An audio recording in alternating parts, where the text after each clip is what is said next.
Welcome to episode 154 of the Fierce Calling podcast. I'm your host, Doris Swift. Welcome to the show. I'm so glad to have you here. Today, I have a very encouraging show for you. My guest is Ann Coker, and she is an author. But more than that, she is a woman of God who is going to share her reflections on caregiving, faith, and leaving a legacy of love. She has been converting her husband Bill's sermons into book form, and she is a caregiver for Bill because Bill has Alzheimer's.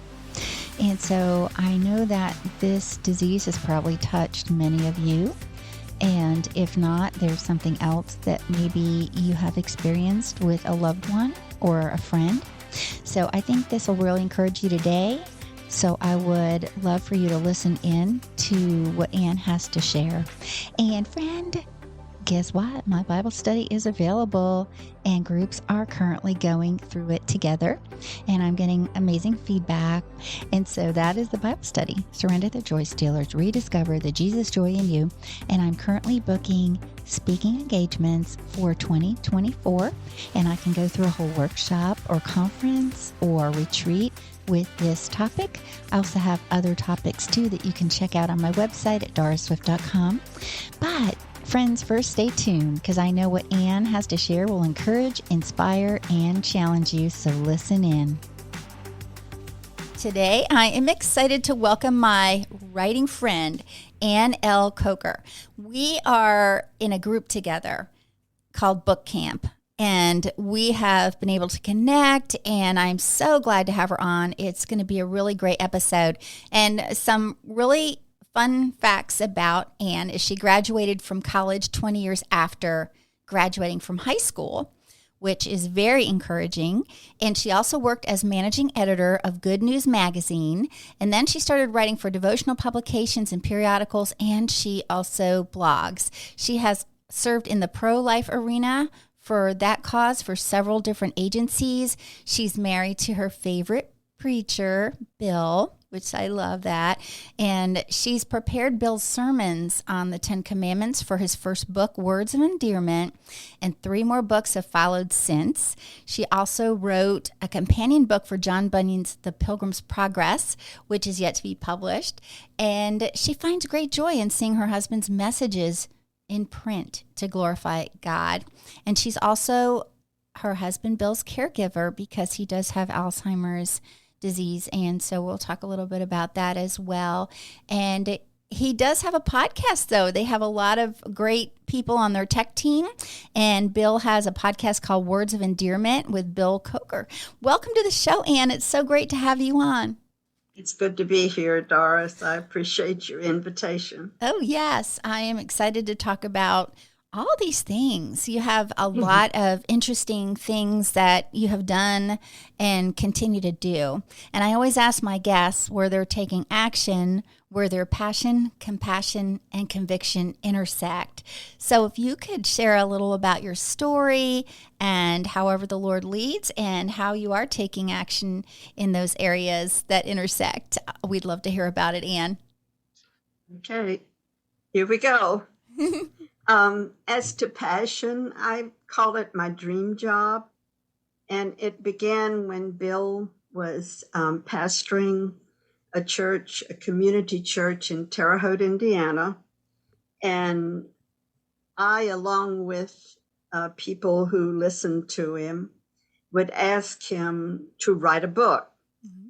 And his answer was always the same: there are enough books out there. Mm-hmm. So that settled it for him, but not for me. So my passion to see Bill in print became a possibility, as you stated, in an unusual way, when he was diagnosed with Alzheimer's disease in 2017. That facilitated 2 important factors in our lives. We moved from our home in Terre Haute, Indiana, and bought a home in Indianapolis with our daughter and her husband. And being both our daughter and a nurse, Becky could provide valuable help with caregiving. She also provides our meals in the evening. So that freed up my time. The main factor is that while Bill would not write a book, I could compile his messages and get them published without his permission. In fact, one funny little thing is when the books come, in a box, he lifts up the book and he looks at his name on it and he says, "How did that happen?" And I said, "Well, I did it behind your back," which means in our office, in our study, our computers are on opposite sides of the room. So we're actually working back to back. I'm dealing with the book while he's playing solitaire on his computer. That is so cute. So I did it behind his back. Compassion intersects with conviction when caregiving and publishing became our purpose for each day's schedule. I'm learning to connect with agents and editors and publishers. My earlier training in editing prepared me for the process of compiling Bill's manuscripts. While Bill was a professor at a Christian college in Kentucky, I held the position of managing editor at Good News Magazine, as you said. And I also took online courses and attended writers' conferences. We kept cassette tapes of Bill's sermons from those 19 years. You can imagine how many that is. And it was while he was preaching at World Gospel Church in Terre Haute, Indiana. And then he also filled notebooks with his sermon outlines. And we have all of those too. That provided fuel for the possibility of getting books printed. I began to compile messages, get transcripts started with a blog friend, and we involved our grandson in converting the tapes into digital format. So Bill has now 4 published books. Wow. That is such a treasure that you have all of those things, that could be now used again for the glory of God to reach even more people, because I know that throughout Bill's life and when he would teach and preach, he was sharing the gospel, and so many were learning so many things and coming to the Lord and all of that. And now a new opportunity. But it's so fun how you were when those boxes of books come in and what you have to say to Bill. But it's just adorable. But I love this one. I picked up some of the books already, and so I need to read through these.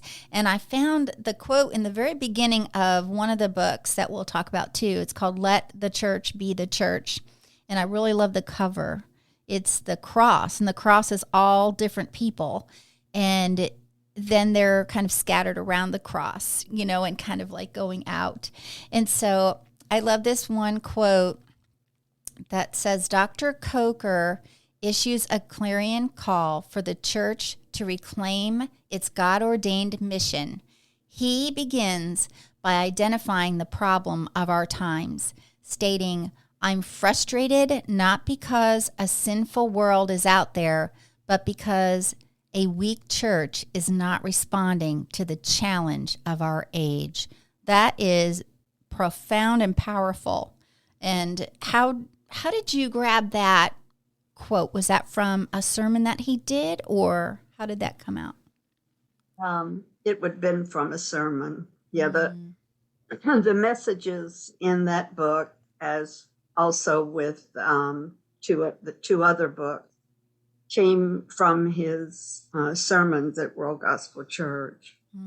He emphasized that the greatest miracle is the church. He said it would be nothing for God to have a virgin-born child. It would be nothing for God to have a resurrection. But the church involves people. And so you have the church lasting for these many, many, many years. And so that, he says, is the greatest miracle. Wow. I've never really heard that presented in that way before. You probably get that response a lot, don't you? I imagine you do, because it is. It's true, and how precious that we are brought into the Trinity. We're brought into that all together to partner with God. We imperfect people. That is definitely a miracle. So I love this so much. And you were talking earlier about how, with the situation that you have with Bill's health and everything, and praise the Lord that you're able to be there with your daughter and son-in-law, and your daughter being a nurse. And I know what a blessing that is. Our daughter's a nurse as well, and she's just been such a blessing with health issues that we've run across with now facing with my parents and all of that. So how do you plan that as far as the caregiving and your day? Are you all home together during the day? We're in the same house, and we have what I call the East Wing apartment, which is the front part of the house, a living room, office, bath, bedroom, closets. And so my care with Bill is basically, morning to night, through the night. Mm-hmm. But Becky's help is mainly when I talk over things that have happened. Like the other day, he fell in the closet, in the clothes closet where he gets dressed. Mm-hmm. He got up by himself, but I talked over that with our daughter. She wanted to know if did he hurt his knees? And I said, well, he said he was okay, because he doesn't know how he fell or what happened before he fell. Mm-hmm. He doesn't remember that part of it. Mm-hmm. So they're funny issues that we talk about. We have this expression, new every day, because you can't judge tomorrow by what happened today. Mm-hmm. Things change with every day, every hour. So the caregiving right now is mainly with me, although Becky interacts with, all right, if you're not going to use soap to wash the dishes, then you don't get to wash the dishes. Mm-hmm. So things like that with him. Yeah. Well, I think that what you just said is going to be something that a lot of our listeners can relate to. They may be also a caregiver for a spouse or a parent. And so I think it was really encouraging how you brought out that just kind of take each day with that day. Like, this is the day the Lord has made. Rejoice and be glad in it. And then the next day, do that again. And so, but you're writing, it's so special how God had equipped you all those years as an editor and all of those things, so that eventually you would be putting these books together with these words that are going to just be evergreen for people to read. And what a legacy for your family too. Isn't that a precious thing, right? Yes. Tell us a little bit about your family. We have 4 grown children. They have families of their own. We have 10 grandchildren and 13 great-grandchildren. There's only one grandson and his wife that live here in Indianapolis. In that 13 great-grandchildren, there's a set of triplets that are in Nashville, Tennessee, 2 boys and a girl. They're 9 years old now, I think. So we don't have the family close by. So I communicate with them with cards, email. So thankful for the internet. Yes. and Facebook and such. So that's our family. Yes. And it's so encouraging, too, as I said in the intro when I was mentioning about how you went back to school, college, after graduated, 20 years, right? What prompted that for you to go back to school? Bill was a professor at Asbury College in Wilmore, Kentucky. Mm-hmm. And I got married right out of high school, and he had finished college. So I had a scholarship to Birmingham Southern in Alabama, but I got married instead. Mm-hmm. It was early on in being a professor. One of the board members said that he would fund my first year at college. So I thought, now's the time. We had 4 kids at home, Mm-hmm. and I got their permission because I knew things would change in the house Mm-hmm. with my taking classes. Mm-hmm. But they were all for it, and we went ahead with it. It took me 6 years, and I understand you went to college later. I was a banker for almost 30 years, so I did my business credits part while I was in banking. And then when I left, there were several years span between that, and I went back to school at 55. And I think it's important for us to share that because there's someone out there right now that is feeling God telling them that he wants them to do something that they may be thinking, well, I'm too old for that now. But that is not true. Right, Ann? I mean, look at all the things, that he allows in different seasons in our lives. And we never know what he's going to call us to do. So now that you are continuing to write, what is on your heart that you're working on right now? Well, I've got my hand in several things. I want to find a publisher for the Pilgrim book. Mm-hmm.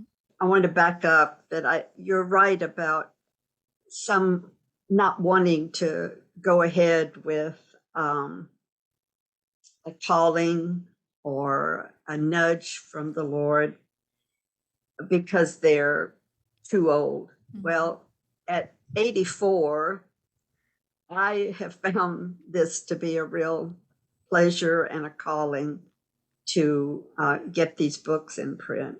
Mm. So while I'm writing my own, I still want to publish more of Bill's works. You mentioned a podcast. He's now in a series of Ezra and Nehemiah on the podcast. And I'd like to see that in a book because it's 11 messages on those 2 books. Mm-hmm. And also, he held a retreat for missionaries on the topic of holiness. Mm-hmm. And I've been working on those manuscripts. They've already been transcribed from the recording. Mm-hmm. So I'm working on those, compiling that. That's basically on my horizon, although I'm writing a memoir about our current situation with Bill's dementia. But the emphasis is more on myself, what I'm learning about myself, about my fears, frustration, and faith during this time. Mm-hmm. What are those triggers that cause me to fear, that cause me to get angry? Even the tone of my voice. Bill sloughs it off as, oh, that's all right. Mm-hmm. But it doesn't help me to have a tone of voice that's condescending. Mm-hmm. So I'm learning about myself. Even though the Holy Spirit resides in me, I'm not always following that leading. Yeah, we can relate to that for sure. And that's going to be so invaluable for people to read, and be encouraged by it, because it is important to share not only all of the wonderful things in our life, but also the struggles, so we can show how the Lord brings us through and how we have to wrestle with some things and how we have to examine ourselves and see, what the Lord can change and things that we choose so I think that's going to be an amazing resource. And all of these different books, what a great resource for churches and groups and, just individuals reading them as well. But it's just wonderful resources for the church going forward. And so how did you and Bill meet? He was the choir director for the junior church when we lived in New Orleans. Mm-hmm. And he was, I knew him when he was in high school and then his early years of college. Then my family moved back to Mobile, which was our home. Mm-hmm. And my dad's business moved him back. So then, for a little while later, we started writing. I was taking Latin at the time in high school. Mm-hmm. I know nothing about it now, but I knew Bill did. Mm-hmm. So I would write him to ask about things I was learning. And then he came for my high school graduation. And that started the romance at that point. Very sweet. Very sweet. Did you always feel a pull toward writing? I would, I kept a journal. I never tried to call it a diary because it was not day by day, but whenever I'd want to write. But the writing probably started while I was in college. And not just with assignments, but doing things on my own. Well, I think there's so many things that we've talked about today that really will encourage someone listening today and also inspire them to walk forward. And knowing that even in challenging seasons, we can simultaneously walk in our calling, and it may be a calling that has it's like multifaceted, so right now you're a caregiver for your husband and you're also a writer, and it all kind of connects. And I think too, if there's someone out there who has access to treasures that similar to yours, if there are some things that they can dig out that they can put down on paper, recordings or different journals or things like that, it can really create something special when the Lord puts it all together. He kind of puts the flow together. So now the first book, was that a challenge to write when you first started that one? Which one was that? It was the one on the 10 Commandments, words of endearment. Mm-hmm. And Bill saw that as a revelation of God's love. And so he didn't call them the commandments, he called them the words, God's words. Mm-hmm. And that's how it ended up, Words of Endearment. And that was his title for that series. Mm. And so that was when I found out about a publisher that is sermon to book. It's a hybrid publisher. Mm-hmm. And I told them that the messages, the chapters, were on cassette tapes. Well, you'd think I was in the dark ages. So they wanted it digital format. Uh-huh. And that's when our grandson was working at a mission agency, and they had the equipment to convert the cassette tapes into digital format.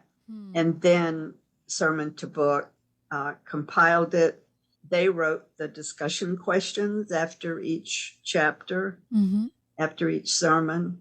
And that was 11 sermons, starting with the Decalogue sermon and then the 10 Commandments. And then I added one. I don't have the book in front of me. I do. The last chapter. Rightly handling the word of truth. Yes. And so I added that one. It was not a part of that particular series. It took others to get it going. And it was a hands-on thing for me because I had to edit the transcripts. When Bill and I were watching television and he'd see me with a paper in front of me and I was making marks on it, he asked me what I was doing. And I said, well, this is your sermon. And he said, well, what are you doing to it? Well, I chose not to use the word edit. I said, well, I'm just moving your spoken voice into the reading voice. So that satisfied him. Nice. That I wasn't messing up his sermon. Yeah, I think those were divinely chosen words for sure for Bill. And so, yeah, this is awesome. I love how the book has so many places where you can write notes, and your own thoughts and whatever you kind of gather from that. And it also is an encouragement because pastors out there, their sermons are being recorded, especially since COVID.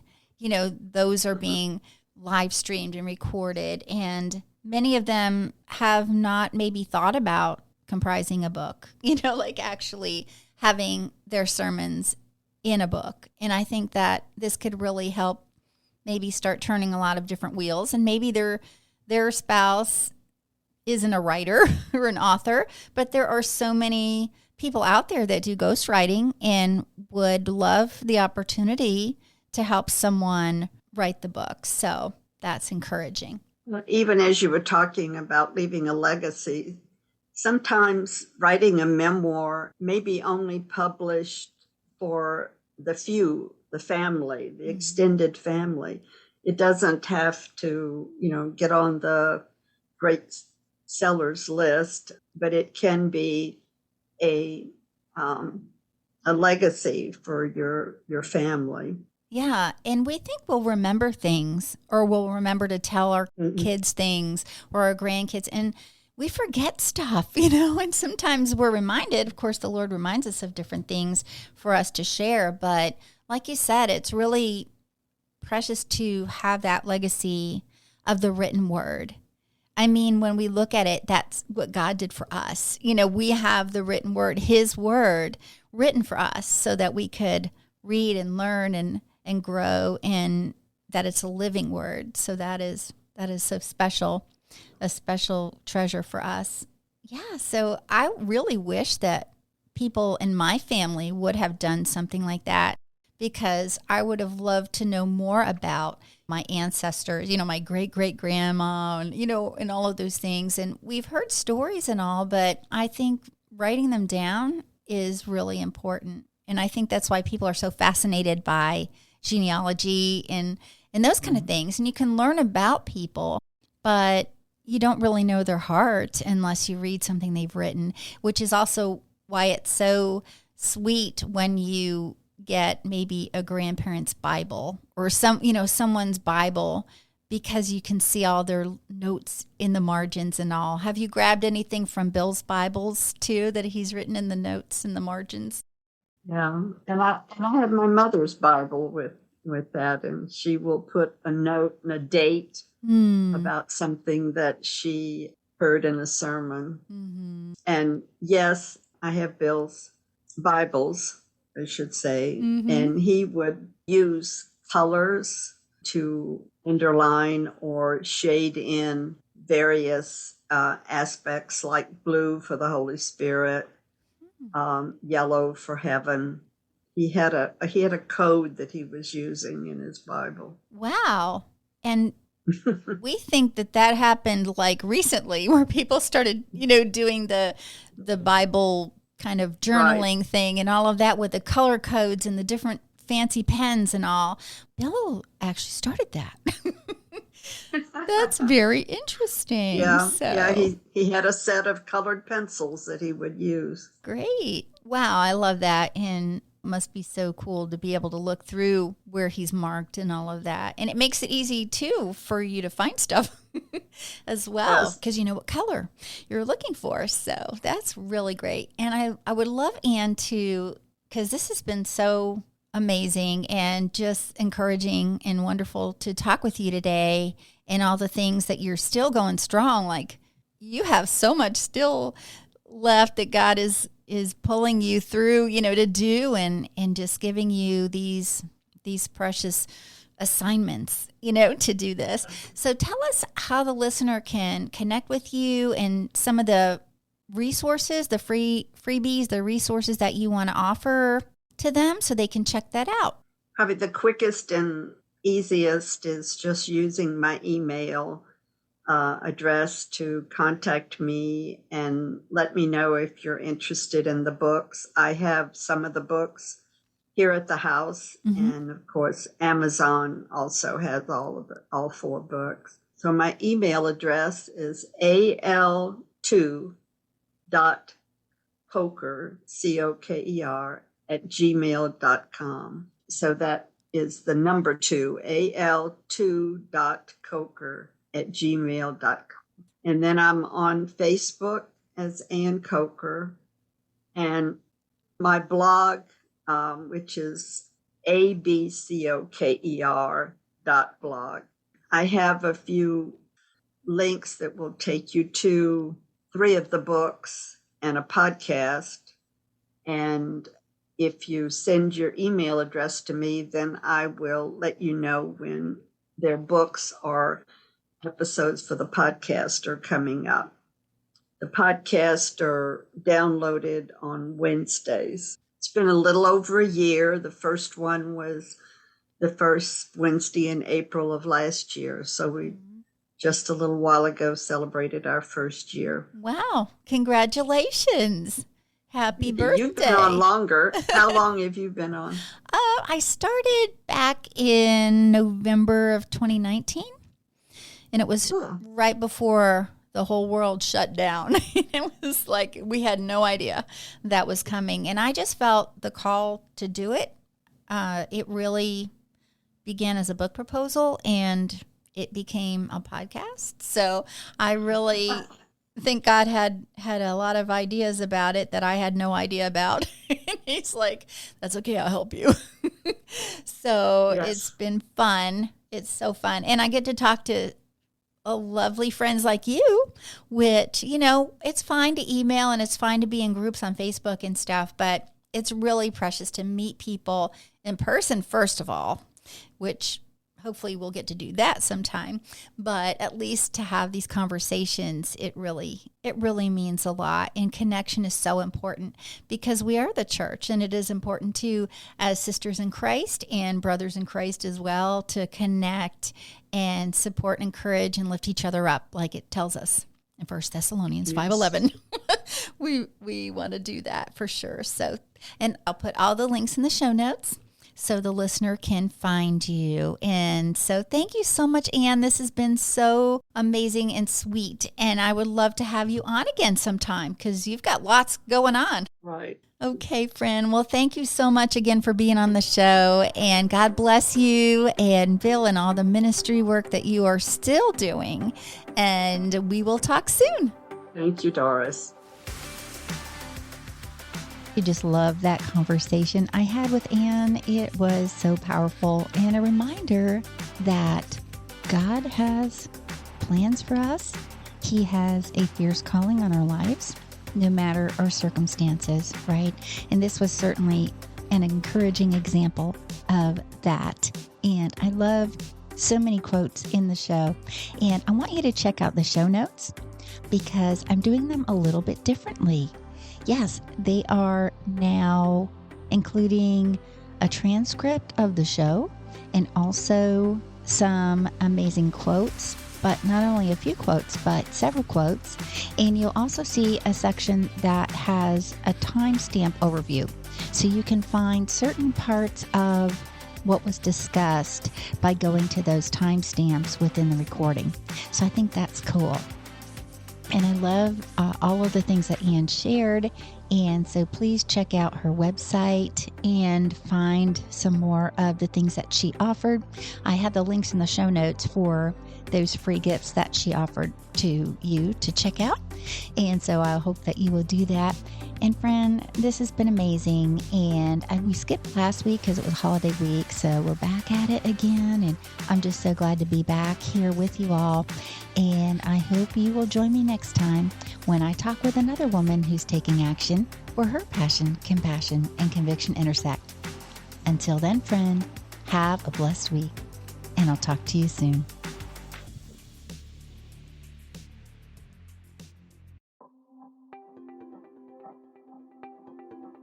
Thank you for listening to this episode that is part of the Spark Media Network that can now be heard on the Edify app.